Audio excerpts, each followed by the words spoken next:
মাঝে মাঝে আল্লাহ আমাদেরকে দুঃখ কষ্ট দিয়ে পরীক্ষা করতে চান, এগুলো আমাদের জন্য খারাপ নয়। এই দুঃখ কষ্ট বিপদ আমাদের কোমরকে সোজা করে, আমাদের পায়ের মাটিকে শক্ত করে।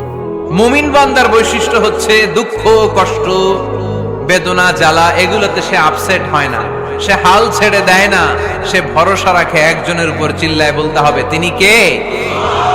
কারণ মুমিন জানে রাত্রি যত গভীর হয় অন্ধকার তমানিসা ভেদ করে সুবহে সাদিক হয়। মুমিন জানে গর্ভবতী নারীর পেটের ব্যথা যেই দিন বাড়তে থাকে ওই দিনই নতুন মেহমান আগমনের সময় ঘনাতে থাকে।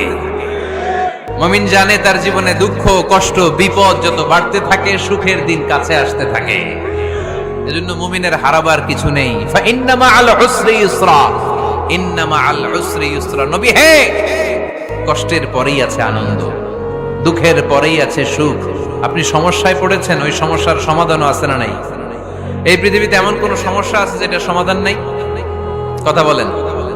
সমস্যা তৈরি করেছে কে? আবার সমাধানও দিয়েছে কে? আল্লাহ doesn't create a lock without its key. আল্লাহ কখনো চাবি না বানাইয়া ওইটার তালা বানায় নাই। কথা কন।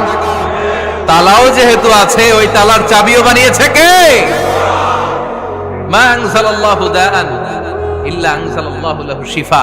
আল্লাহ দুনিয়ায় এমন কোন রোগ পাঠায় নাই যে এই রোগের ঔষধ বানায় নাই, এমন কোন রোগ নাজিল করে নাই যে এই রোগের কোন চিকিৎসা বানায় নাই, হয়তো সেটা আবিষ্কার হয় নাই। অনেকে ক্যান্সারের কথা বলতে পারেন যে হুজুর ক্যান্সার এমন রোগ, এই ক্যান্সার তার নাই কোনো অ্যানসার।